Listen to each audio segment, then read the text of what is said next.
A powerful thing that we want you to remember is that deliberate creation is about deliberate focus. And deliberate focus is about deliberate point of attraction. And deliberate point of attraction is about deliberate rendezvous with all peoples, places, things, events, thoughts, circumstances, all things that you want. You'll rendezvous with them. If you can put creation, deliberate creation, into the picture of law of attraction, orchestrating the details that causes, facilitates, because you're causing it with your vibration, that facilitates the coming together of the constantly moving vibrational parts. So you will therefore care more about how you feel, because how you feel is your indication of how well you're rendezvousing with the parts that you want to rendezvous with. The better you feel, the more in alignment for those rendezvous you are. So as we talk about you moving around, do you like that feeling? Moving around, you're at work, you're at home, you're on the road, you're in your car, you're in restaurants, you're in stores, you are in nature, you're in bed, you're moving around your world.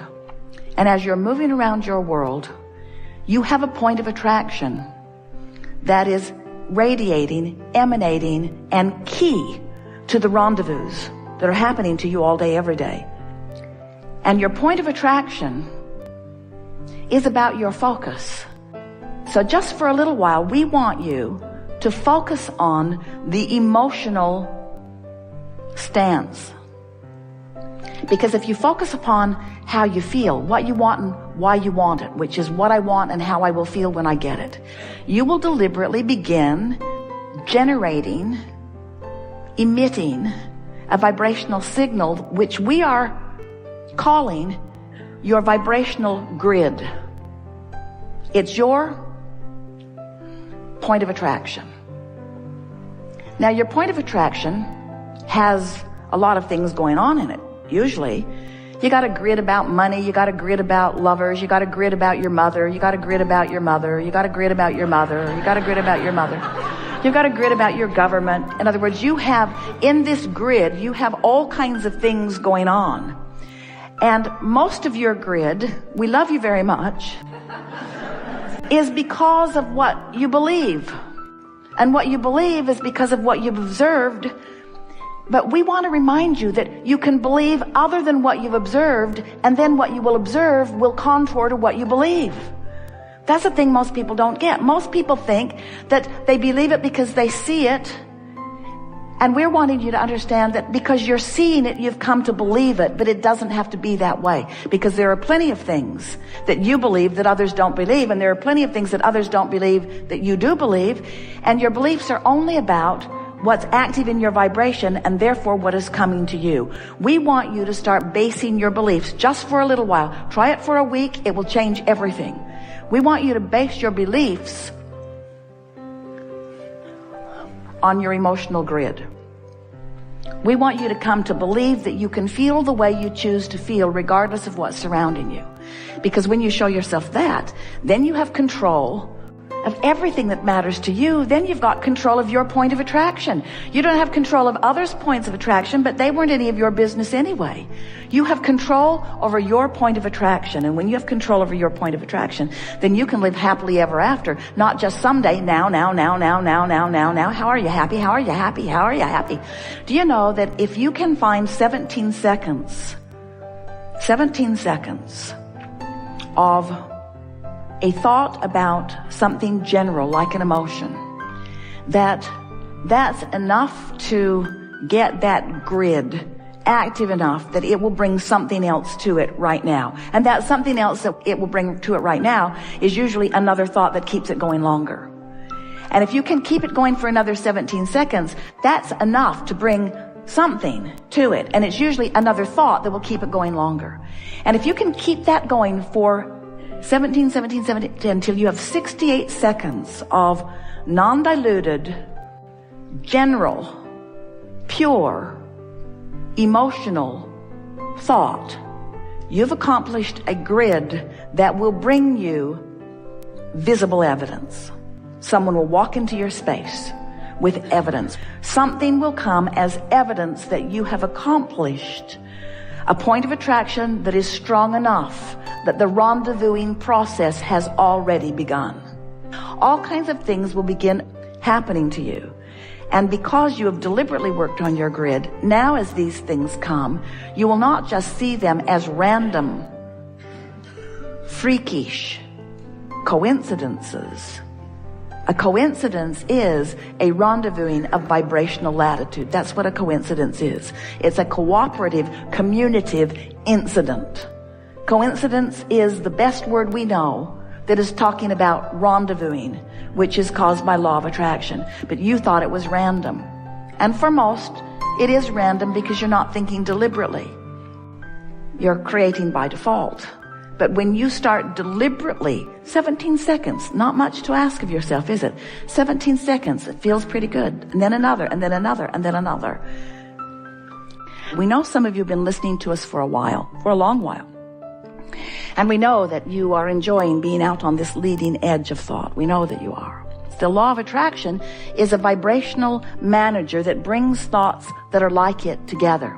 So when you start with a general thought, and you keep it active within yourself for a while, or even come back to it frequently, what happens is that general thought begins to become more specific by the power of law of attraction. It just has to. We've said to you that genius is really just attention to a subject. Anyone who focuses upon anything will attract more and more and more and more and more information around it, because law of attraction insists that it be that way. And the only thing that ever keeps something from evolving and expanding in a way that is really pleasing to you is that you think about it and you think about its opposite. I want it, but where is it? I want it, but where is it? I want to understand this, but I don't. I want to feel good, but I feel bad. In other words, when you think opposing thoughts right up on top of the thought, then you don't allow the progression. You just hold yourself in this place. You can't stand still, but you can move toward and away, toward and away, toward and away, toward and away, toward and away, toward and away. So as you decide that you're going to begin focusing, and you're going to begin focusing deliberately, it will go really easily for you if you decide that you will start generally. And we want to say to you in an emphatic way, we may not have ever said this to you at all before, and so to start emphatically means it really matters. We're going to start emphatically by saying to you that if you will approach your life experience, your point of attraction, in terms of emotions, you are starting in a general place, and that will serve you really, really well. Because as you start in a general place of wanting to feel good, and you focus there by remembering things that did feel good, by reaching for thoughts that felt good to you, by really picking around the buffet of your world, the buffet of your family, the buffet of your husband, the buffet of your children, the buffet of your business associates, the buffet of strangers. And so as you are poking around the buffet that is surrounding you, and you are deliberately looking for things that you think will feel good when you come upon them, what will begin to happen, you're already doing it much of the time, but now you'll be doing it deliberately, you will begin to establish an emotional grid or an emotional vibrational foundation that will immediately begin to fill in with more detail. And the more you focus with a determination to feel good as you're focusing, the more the details that fill in around it will feel good too. Until, before you know it, these things will happen to you. First, you'll be having way more fun and you'll be feeling way better more of the time. And next, you will begin to accept the rightness of your place in the universe. You'll just feel adored. You will begin to feel the worthiness that you have been longing for in such amplified fashion, because when you establish a grid that feels good, only things that feel good to you can come to you. And you'll start using words, if you don't know about what we teach, you would use words like lucky. Oh, that was really lucky. That was really a really lucky thing that happened. And of course, there is never any luck involved unless you want to call luck law of attraction's response to the vibration that you're offering and subsequent bringing to you the things that match it. We'll go with you if you'll go there with us.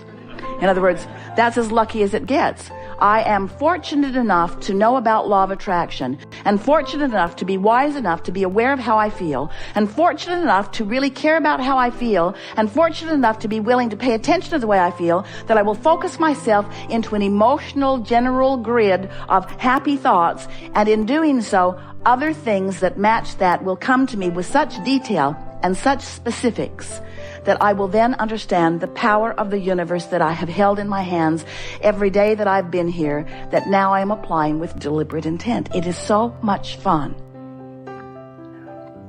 to be in this knowing place where the universe is responding to you and you know why. You know why. It's because of how I'm feeling. It's because of how I'm focusing. It's because of the vibration that I'm offering. So now as you move through your day, this is all happening whether you know that it is or not. So you have two choices. You can do it deliberately or you can do it by default. And the way you do it by default is by observing what's going on around you and just responding to what you're observing. We call it sloppy thinking or sloppy observing, or the squeaky wheel syndrome, where the squeaky wheel gets your attention and it never feels good when you look there. And that squeaky wheel stuff will cause you to establish a vibrational grid that will fill in with louder squeaks until you become genius oil canners. Humans often measure their talents by how good they are at putting out brush fires. And we want to zap you with the desire to work with the laws of the universe instead of against them. Work with them. As you understand that your emotions are your friend and that there is so much good that wants you. We've had quite an interesting conversation today. And from our perspective, it was emphatically out there on the leading edge.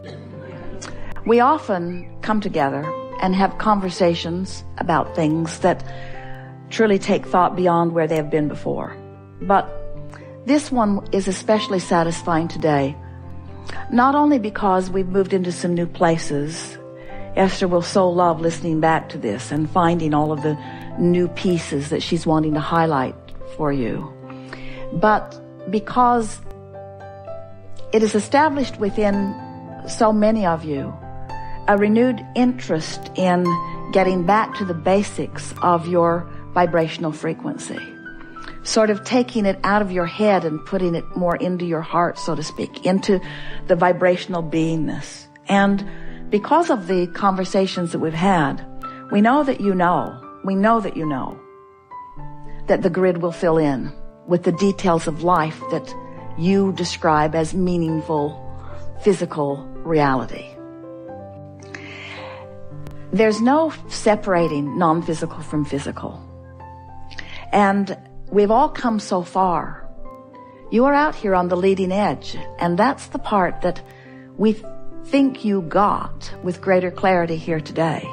That creation is happening here, and that Source is joining you here, and that this is where the party really is, and that there are times when you allow a full recognition of the bliss and beauty and perfection of you and of life, and there are times that you don't. And we think that if we were standing in your physical shoes, we would be reveling in this new knowledge. Jerry said to Esther the other day, and she heard him laughing so hard while he said it. She was asking him a business question, something specifically about something that she was wondering what to do about. And his words to her were, well, if I was standing in my physical shoes. And then she realized that he can stand all day if he wants to in her physical shoes, although she rarely does herself. In other words, there need be no separation from you.